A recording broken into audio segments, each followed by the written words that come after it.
In a fancy private music school in China, there is an ongoing rivalry between the students that play classical European music and those that play traditional Chinese music. The classical music team thinks the traditional Chinese music players are tacky. In return, the Chinese band thinks the classical orchestra members are pretentious. Their mutual distaste for each other is so present in everyday student life that the teachers have put up a metal gate at the Chinese music department hall to stop them from mingling with their precious classical kids, because the arguments sometimes even cause actual physical fights. The classical music students have the upper hand because the teachers pay more attention to them, since they think it's the kind of respectful music that has a real future. Thus, the Chinese music band has only 2 members left: Chen Jing, a quirky girl that plays the yangqin, and her best friend Li Yu, a percussionist. To make matters worse, Chen Jing has a crush on Wang Wen, a piano prodigy that plays classical music and doesn't even know who she is. One morning, some classical music players shock everyone by approaching the Chinese music students with an offer. Their band will be playing at an important music hall this week, and Wang Wen needs a page turner. The Chinese music students don't want anything to do with them, but Chen Jing jumps at the opportunity to be closer to her crush and accepts the job. Just because she's helping it doesn't mean she's well accepted though, and on the day of the concert, they make her sit with a violin on the bus because the seat was reserved for the instrument. Being in a music hall is a whole new experience for Chen Jing, and while she watches Wang Wen play with hard eyes, she imagines herself playing in such a fancy place and having Wang Wen watch her in return. After the concert, Chen Jing tells Wang Wen about her own music and confesses that she likes him, but Wang Wen doesn't even recognize the name of her instrument and dismisses her as a waste of time. The next day at school, Chen Jing is so furious that she channels that anger into productivity. To prove Wang Wen wrong, she shall revive the Chinese music band and make it play on a stage. Unfortunately, the school refuses to provide resources for a project that they see is already doomed, so Chen Jing and Li Yu will have to do all the hard work themselves. They start by trying to attract the younger students with flyers and posters, but their flyers are ignored or laughed at, and the posters are scribbled on or covered by the classical music students. Chen Jing is ready to give up when Li Yu comes up with an idea. They could recruit the students from room 502, a group of 4 otaku girls that usually don't interact with anyone outside their dorm. This is how Chen Jing meets Yingzi, a shy girl that won't talk with anyone and only communicates with messages on her phone, Bebe and Tata, a pair of gamers, and Xiao Mai, the group leader who quickly tries to kick Chen Jing out of their dorm. Not ready to give up yet, Chen Jing remembers Li Yu's advice and offers the girls to buy them an anime figurine per week if they accept to join, a deal that immediately gets accepted. During their first official meeting, the group discusses possible names for the bands, but the girls don't like any of Chen Jing's ideas. They propose the name 2.5 Dimension to signify a blend between 2D and 3D worlds, since that's how otakus see themselves, and Chen Jing has no choice but to accept the name to make the girls stay. The next step is finding a decent place to practice, but the teachers once again refuse to help.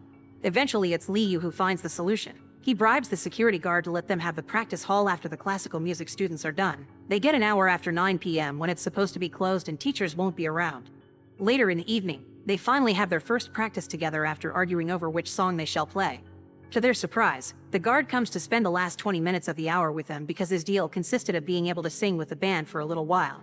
The next day, Chen Jing sees Yingzi being bullied by the classical music students and comes to her defense with Li Yu, making the bullies apologize after threatening with breaking their violin bows. Chen Jing finally understands that bullying is the reason why Yingzi keeps silent, and her help is rewarded by Yingzi telling her there's no need to be paid with figurines anymore. When Xiao Mai comes to see what's going on, she accidentally drops a ring in her hurry, and when Li Yu finds it, he immediately recognizes it from the hands of a music streamer. It turns out Xiao Mai is known online as Lightning Fingers, and her skill with the gucheng has earned her a decent following. The other girls already knew, and they even join her on her streams once in a while. Chen Jing and Li Yu want to join her too, but Xiao Mai turns Chen Jing down because she's a very casual player, unlike her and her friends, who have been studying hard for this, including the history of Chinese music and the old variations of the Chinese language. Li Yu is different from Chen Jing and does have more knowledge on the subject, but Xiao Mai turns him down because he isn't cute enough for their anime aesthetic. Determined to have a better connection with the girls, Chen Jing begins reading a lot of manga and hanging up with them in their cutesy dorm. She also begins learning more traditional songs, although she isn't very good at singing them. At least their daily practices are fun, and it goes so well that some days later, Xiao Mai finally accepts they're a decent band now, so she invites them to play with her at the next anime convention. When the day comes, the band gets to perform after a group of idols. The crowd isn't interested in old Chinese music and they begin to go away, only leaving a small group of Xiao Mai's online fans behind. To help, Li Yu decides to take off his jacket and glasses, showing he can be cute too, and it gets the attention of a few girls. Once the band starts playing with delightful skill and enthusiasm, the crowd comes back to show their support, since they actually really like how they sound. After the show, Chen Jing's shocked to be approached by excited teenagers that want to know more about her instrument. The video of their performance is uploaded to Xiaomai's channel and gets thousands of encouraging comments, including from other students that begin to think they're cooler than they look. With her ego rubbed so badly and inspired by all the romance manga she's been reading, Chen Jing decides she must try with Wang Wen again and prepares a full romantic confession. In the evening, she shows up outside the classical music building with a heart made of candles and some flute music played by another Chinese music student. As soon as Wang Wen comes out, Chen Jing confesses her love for him while half the school watches. But Wang Wen turns her down again, insulting her efforts and her music, which makes her cry. This begins another argument among everyone present regarding the different styles of music. So to stop it all, Wang Wen tries to blow out the candles, but instead of water he mistakenly grabs turpentine and starts a fire. Fortunately, Li Yu acts fast and brings an extinguisher to put the fire out before scolding the heck out of Wang Wen, using his knowledge of music history to comment on the roots of the piano versus Chinese instruments, and pointing out that trying to please foreigners to study abroad will backfire in the future. As Wang Wen leaves in shame, Chen Jing gets inspired by Li Yu's bravery and comments one day Wang Wen will regret insulting Chinese music. The next day, Chen Jing decides to break up the band after giving everyone their figurines, thinking she has nothing else to fight for now that Wang Wen has rejected her for good. Nobody looks happy about this decision and Chen Jing doesn't understand why. After all, they joined just for the toys, not because they wanted to. The girls are confused since they sincerely love playing their instruments, and Xiaomai calls Chen Jing a traitor when she explains she only plays the yangqin because her mother made her. Seeing as Chen Jing never truly loved what they were doing, the girls leave in tears after handing her the figurines back. A few days later, everyone returns home for the summer vacation. For the otaku girls, this is an incredibly hard time because they're ignored and shamed by their families for their tastes. Li Yu is stuck in a summer institute because his parents want him to study abroad, and Chen Jing has to deal with her mother Mrs. Chen playing traditional Chinese music all the time, which makes her feel guilty about the whole fiasco with the band. Tired of what feels like lots of pressure, Chen Jing tells her mother that she wants to quit learning yangqin, to which Mrs. Chen responds with a simple okay. This lack of reaction shocks Chen Jing, and when she points out that her dad said her mother always wanted her to learn yangqin, Mrs. Chen laughs. It turns out that's what Chen Jing's father had thought simply because Mrs. Chen asked for Chinese music while she was giving birth, but she doesn't mind if Chen Jing isn't interested. However, she also thinks Chen Jing won't be able to quit the instrument even if she tries because the yangqin guided her to this world, so they're destined to be together. Chen Jing spends the rest of the summer thinking about this and reintroducing herself to her instrument. When classes start again, it is announced that the Education Bureau is organizing a youth concert, and the teachers want the classical music students to play.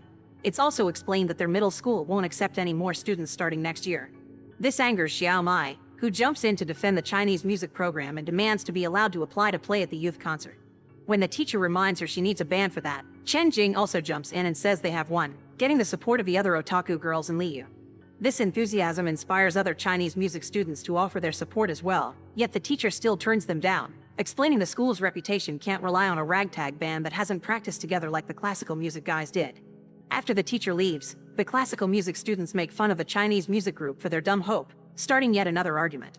It's Li Yu that cuts it short with a proposal. They'll go head-to-head against each other in a music showdown and let their skills decide who is the best. The challenge is accepted by Wang Wen. Sometime later, an official from the Ministry of Education comes to the school for an inspection and he's shocked to see the gate at the Chinese music department. The teachers try to guide him away from that area and into the classical building, but this is the moment the bands choose to come out and play with all their might. Both groups worked hard for this and their performances are amazing, gaining applause from both the official and the teachers that are pretending this is part of the tour. The official is moved by how the students made the East and the West meet in art and points out there's no conflict in music, so he demands the gate be removed. After the tour is done and the ministry official leaves, the teacher scolds both groups for treating the inspection like a playground and sticking to his decision that the classical music students will be the ones playing at the youth concert. However, the Chinese music students approach the classical music students to point out that their showdown ended up in a tie, and they have an idea to solve the issue of the incoming concert. From then on, the now bigger Chinese music band begins practicing as much as possible, although Xiaomai thinks their performance is missing a little something. The guard overhears this and offers the solution. There's a set of Biancong gathering dust in the school storage since the last band disbanded, and the new band is free to have it. When they're not practicing, the band also starts hanging out together as true friends, prompting Bebe and Tata to realize Li Yu likes Chen Jing and tease him for it. The day of the concert comes, and the plan is ready to go. The classical music students enter the hall for their performance, but once they're inside, they give all their passes to another student who takes them to the Chinese music band that is waiting outside. This allows them to enter the building without suspicion, and after the classical music band is done performing, Chen Jing's group takes over the stage, feeling confident, thanks to the support offered by Wang Wen.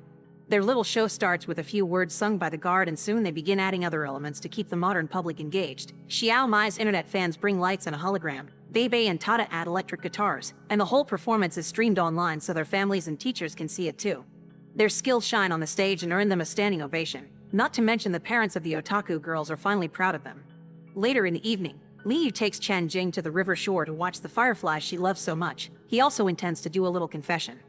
He makes Chen Jing look at her own pictures on social media, which are full of filters and stickers. Before he sends her the pictures he's taken of her to show her he sees the real sweet her that nobody else really sees. Chen Jing quickly understands this is Li Yu's way of saying he likes her, and replies he can take all the pictures he wants in the future. Weeks later, the band is pleased to see the Ministry of Education's official has brought his daughter to join the Chinese music department, and there's a whole new group of first years eager to carry on their country's traditions. Make sure to subscribe and turn on notifications so you can watch more videos like this. Thanks for watching.